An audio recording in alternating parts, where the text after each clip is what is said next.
Hello everyone, welcome back to our channel.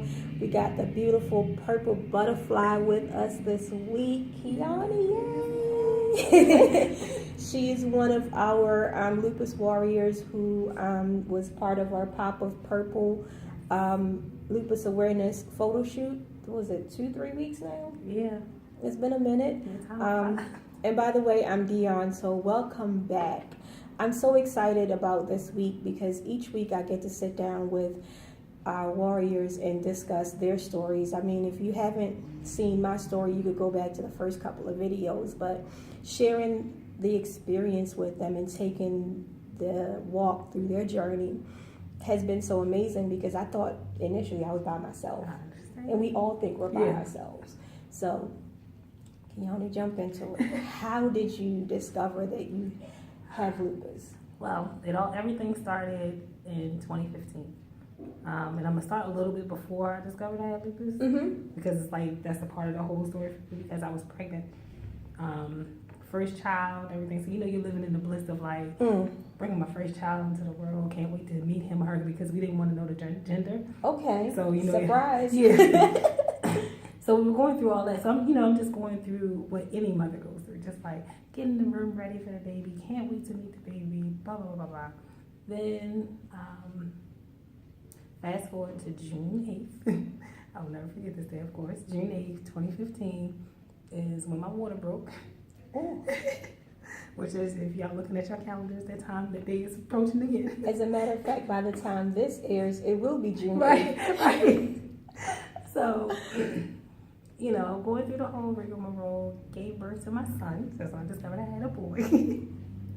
And, in that moment, it was such a beautiful moment. And I just, you don't know what's going to happen thereafter. So, take us through that experience because I've never had a child, so I'm just like all intrigued about the fact that okay, you're giving birth for the first time, and here's this beautiful human being that came out of your being, right? And it's just like, and it was such a beautiful moment. And like my husband cracks on me all the time because he was there. First, he was like, "I'm not going to be in the room because that stuff is icky." But he actually was in the room. He even cut the cord. But he cracks on me because, while I had my game face on when it was push mode. It was like, all right, let's get him out of here. So I was just pushing. And as soon as I saw him, as soon as he came out and I saw him, I was just tears.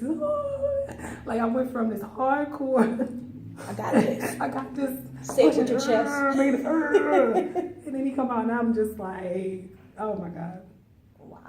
Like I said, just tears. I probably was weaker than a wet paper bag because I was just so happy and just like I didn't even realize. Like it was one of those things where it happened so fast that I just forgot that I gave birth to him. It's just like this. I'm just looking at him now. Like everything is about him. And he's such a cute little thing. He had his eyes open. I told him he was nosy from day one because he just had his eyes open, looking around like. What's going on out here? Like, it didn't take much to bring him in here. My pregnancy was easy. Everything was easy. So it was almost like one of those things of like, what's next? Right. And you don't want to ask that. You don't want to think smooth up until this point. So what's next? So, 2 days after being home with them, I had postnasal drip issues. And for me, it was normal because I have allergy issues. I had postnasal drip issues. So I ain't paying no mind.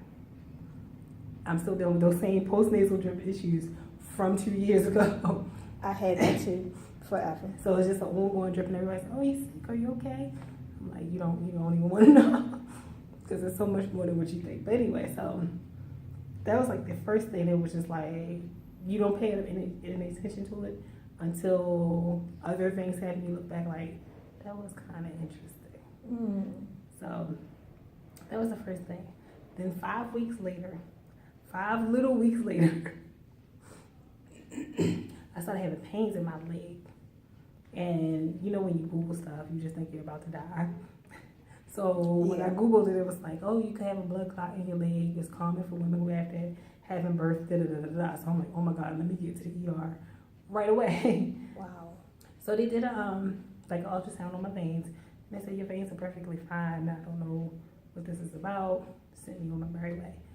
And in retrospect, I wish I had inquired more. But you know how you just like, oh, you don't know what you don't know. Yeah. And before any ER visit prior to, it was just like quick in and outs. You don't think anything about it. You keep Right. going. So I didn't pay no mind. And then a week later, it started happening in both of my legs, right in the shin area. So, to give you some more background, like I'm all eager because I used to work out like real heavy. I worked out up until my 3rd trimester and everything. So I was eager to get past my 6 weeks so I can get back to the gym. I'm like, I'm gonna be back in the gym. Life's gonna be good. Wow. So I had my 6-week follow-up with my doctor. She cleared me, everything was fine, but I was just achy. And like I said, so I had pains in my legs, so I went to urgent care, and they were just like, oh, you have shin splints. And I'm just like, okay. And the reason why I was so puzzled because I'm like, I didn't do anything. I've been resting. I've been resting and nursing my son, and last I checked, nursing don't cause shin splints. So, again, took it as is, like, okay, maybe I tweaked something or did something, I don't know. Right. And we always make up stuff for when they tell us one thing because we don't know. So we're like, well, maybe it's X, Y, Z. So you did the same thing that most people I've actually sat down with, and I did the same thing. So we all... Right, you're just like, well, maybe it is. But, take the ibuprofen and see if it passed. Of course, it never passed. It just progressively got worse to the point that, like, my husband had to help me to get out of bed, to get to the toilet, to use the bathroom, off the toilet, back into bed. Like, it was so weird and my body hurt so bad that I couldn't get out of bed. And I had to, like, think of how to get back in bed. Like, like, before you just plop down in bed, now it's like, wait a minute, but if I lay this way, this is going to hurt if I do. Like, it was... In your mind, you're strategizing how to do the basic stuff that you used to do without even thinking about it. Exactly. And it's just like, all this is just weird to me because I'm like, okay, I had a child. I've had friends and family members who've had kids. Nobody want me, because at this point I'm thinking, I'm like, my body is aching because of having him, or is it because of nursing, or it was so many factors. Right. So we started looking into things. I was like, oh, maybe it's a calcium deficiency. Just a whole, you just pull stuff out. Yeah, and you self-diagnose, whatever. So I finally went to see my PCP, and this is when the ball started rolling. But this is also when I started just not taking their word. Because my PCP, who was a woman, who was a black woman, who was a mother of 2. Okay. She tried to chalk everything up as postpartum. And I was lost because I'm like, you've had 2 kids. So at this point, you should actually have an idea of, like, this is not normal. And even if it was some parts of it, all of it couldn't have been. And this time, like I said, my joints were aching, my muscles were aching. I was having trouble breathing, but it wasn't as bad as now. But it was still apparent that I couldn't breathe without it being labor in some sense. Trying to think, still dealing with the postnasal drip. She gave me antibiotics for that. And then 10 days after using our antibiotics, and nothing changed. Then I followed up with her. My breathing was worse. I was really weak. Just everything. She was like, oh, you need to go to the ER. So I think you have pneumonia. Wow. So, again, lupus is not in the picture yet, but it's just like... So many factors, that the things that are popping up just don't add up, and it still don't add up to postpartum. Right.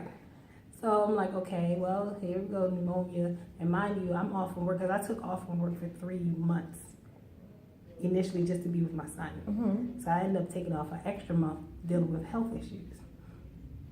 So I was in the hospital for 5 days, and every single day, I had to force them to test my body because all they were concerned about was the pneumonia.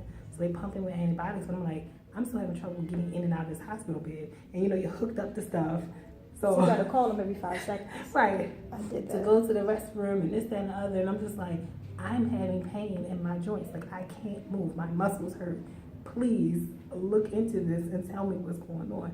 Every day they were just like, oh, you should be fine. Oh, this is this and this is that. But we ran a test. And, like, it was just so much. Nonchalant. Yeah, I'm like, this is not normal. I know my body. I pray for the day when healthcare workers take us seriously because they can't see it, right. They don't believe it. Exactly. And it is very irritating because it's like, I'm not just making this up. I'm not being a hypochondriac and just saying, oh, my body is collapsing, please. You didn't know. I'm complaining about this for a reason. And I had to make sure, like I said, I had to do it every single day. So like my second to last day there, they finally ran some blood work. I guess it was a rheumatoid test. The rheumatoid factors. Yeah. So all your factors came back with red flag. Yeah, exactly. So it was like, oh, we're going to refer you to a rheumatologist. Oh, thank you. Thank you so much. Lord. So that was that whole experience of being in the hospital, being treated for pneumonia. And I do the air quotes because I've been treated for pneumonia several times. Come to find out that it's not pneumonia. It wasn't to begin right. with. Exactly. It was never pneumonia. Please understand that. Don't think what they tell you. P pneumonia. It wasn't P pneumonia. Right. So after I got out of the hospital, you know, you're supposed to follow up with your PCP. Mm-hmm. So my PCP, she was actually on vacation that week, so I followed with another PCP who was very attentive. Wow. So I told him, I was like, you know, you're my new PCP now. I was like, do you have any openings? He was like, yes. I was like, okay, so I'm going to have you. Fired. Pretty much, because Fired. he could have just brushed me off because I technically wasn't his patient. Right. He could be like, are you okay now? Okay, whatever. Keep it moving. No, he pulled up all my files from the hospital and really read them. Dang. Right. You see how I sat up on that? Because I ain't never had that experience. Like, dang. I was just like so impressed with him where I was just like, okay, yeah, let's do this. And I will say to this day, even though he's no longer my PCP, it wasn't a decision of because of him. It's because I found another PCP who kind of dabbles in holistic and the traditional medicine. So it's that's like, more beneficial. Right. But I loved him. Like he was, like I said, very attentive. Didn't mind my phone calls, my emails, whatever. Look, he kept in touch and made sure she was good. Exactly. And that's exactly what we need. People who will advocate for us, because we don't want people who are just going to slack off with our health, because we don't know what we don't know. So if you're the one who's the expert in that field, you need to be attentive to my needs. Exactly. So he, you know, like I said, he did the follow-up. I switched to him, and between what he read from the hospital, and I haven't met with the rheumatologist just yet, but he had a feeling. He was like, yeah, it looks like lupus. So this word, I've known this word before. I have a friend who has lupus, but I didn't know this word. You never know until you get that diagnosis. I had a cousin who had lupus for years, and I didn't know until that was said to me. Yeah, exactly. It's just like it's a whole other world. And then like I wanted to run to the friend like, oh my God, you've been going through this. I'm so sorry. Like you just want to just like anybody that you knew of before. Excuse me.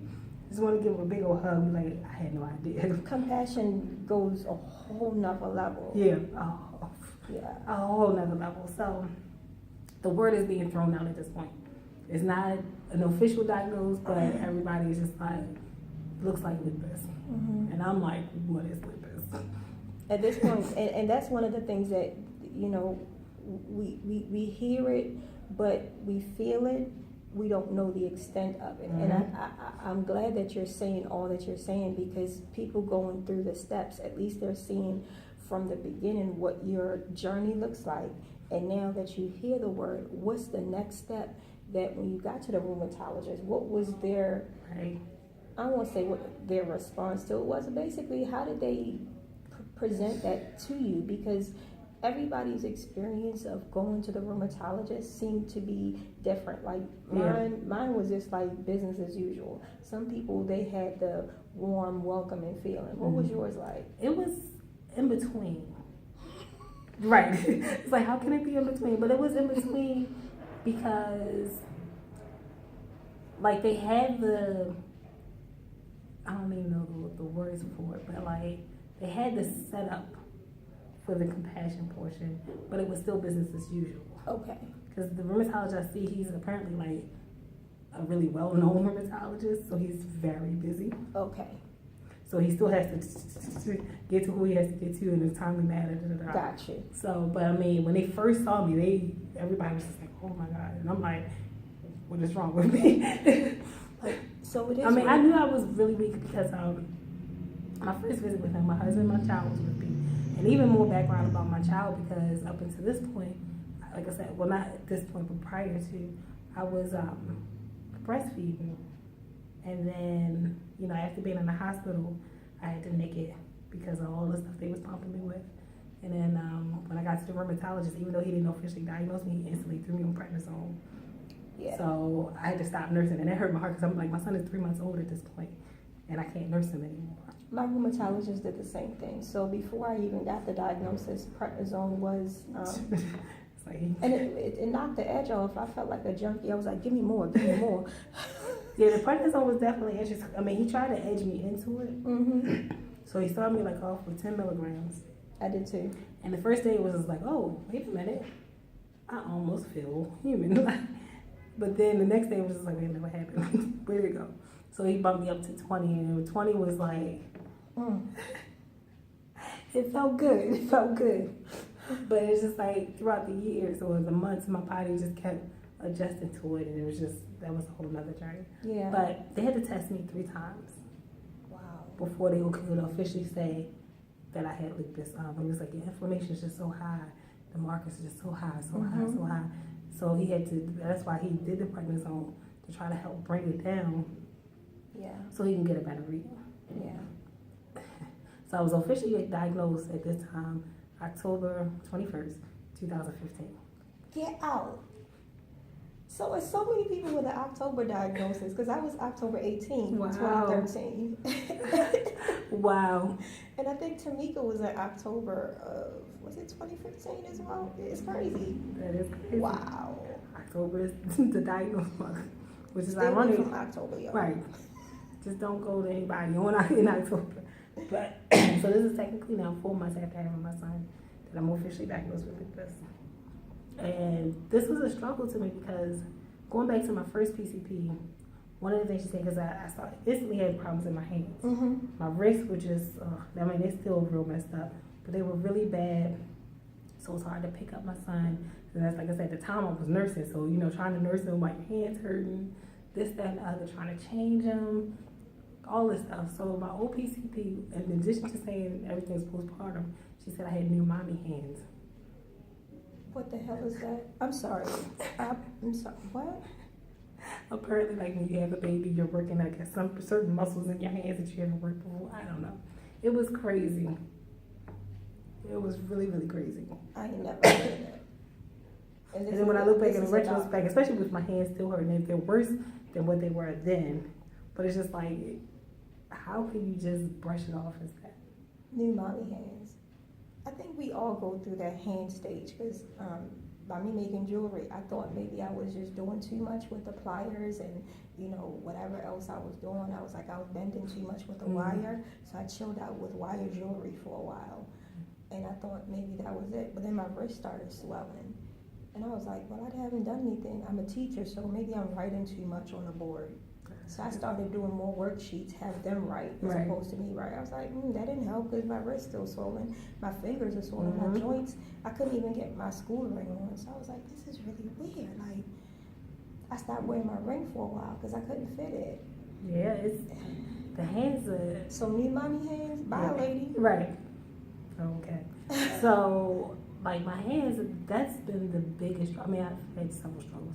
My lungs and everything like that, but let's talk about your lungs because I know your son is getting ready to be 2 now. So how is that keeping up with him and having breathing issues because at that stage you need to be able to keep up. Yeah, that's why I'm just laughing. Like you have to laugh to keep from crying because he's doing what he's supposed to do. Yeah, he's supposed to be the rambunctious 2-year-old boy that just want to run through the whole world. Jesus.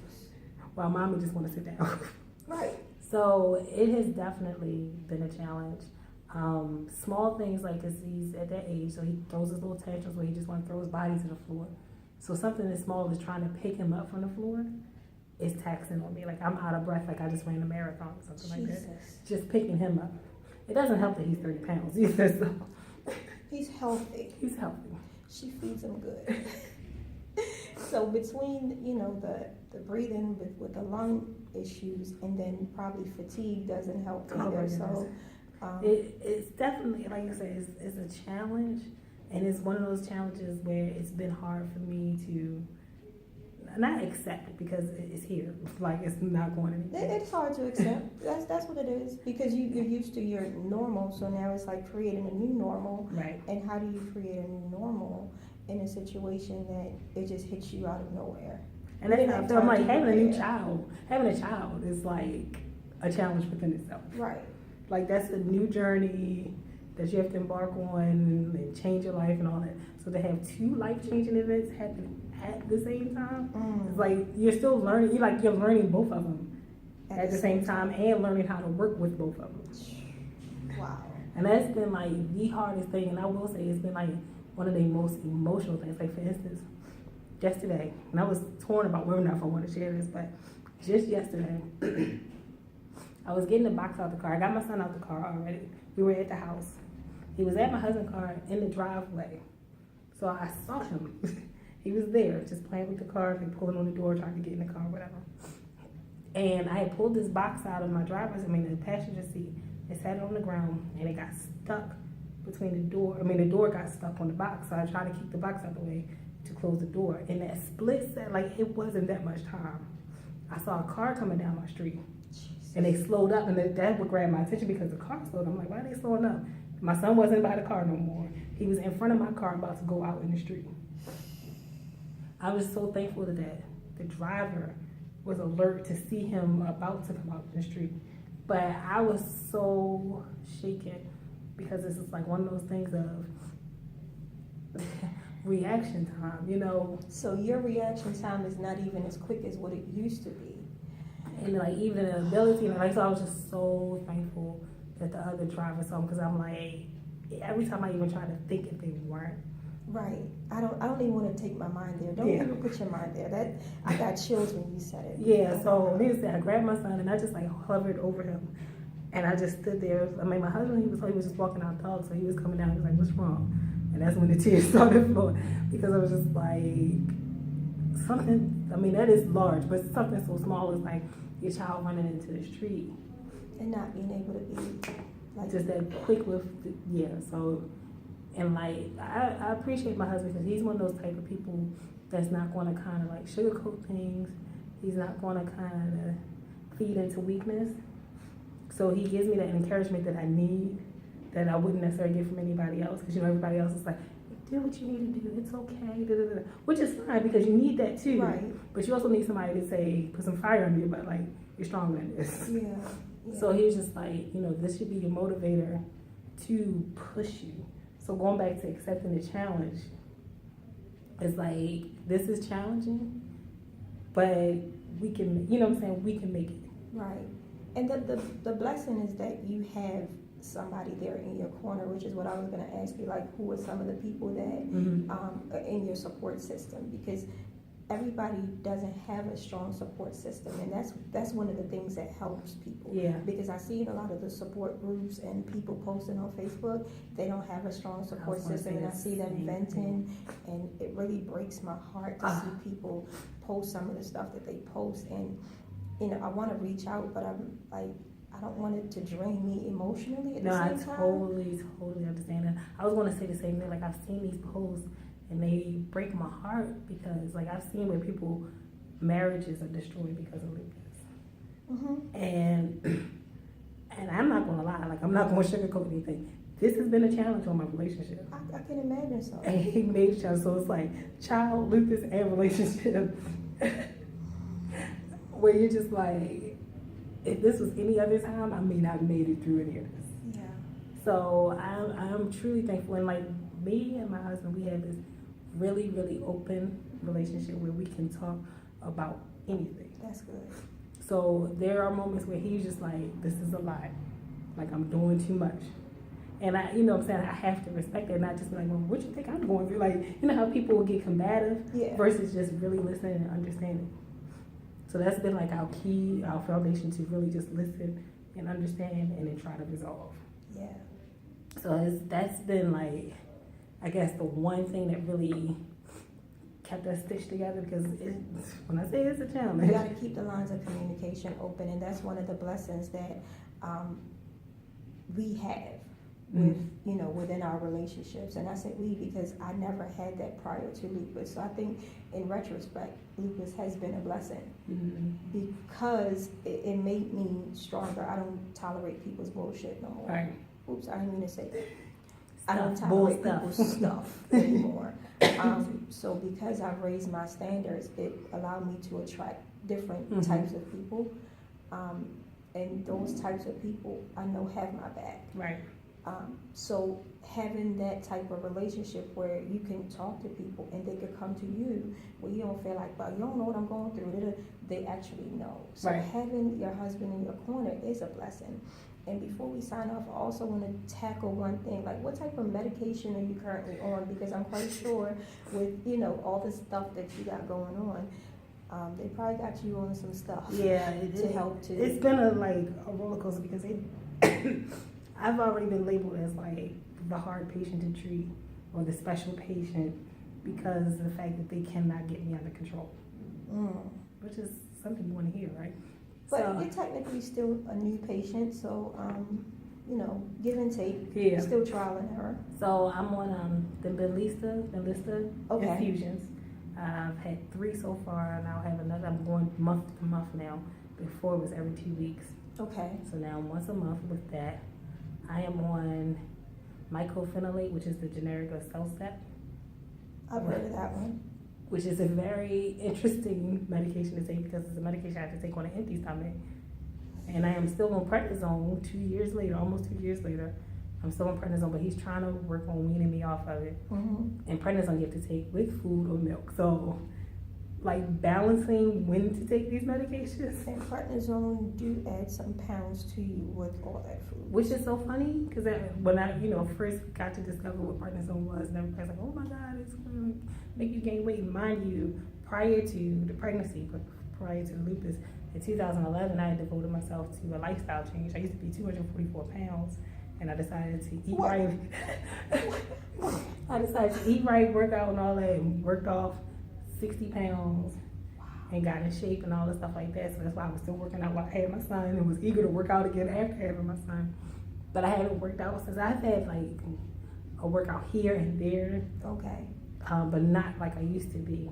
But the prednisone and the lupus, I've been shedding weight like crazy. There was one time in between my 2 appointments for the Benlysta, the technician, she was like, what are you doing to me? Because they have to calculate how much to give you based off of your weight. And she was like, what are you doing? Because just last week you were 7 pounds heavier. You lost 7 pounds in 2 weeks.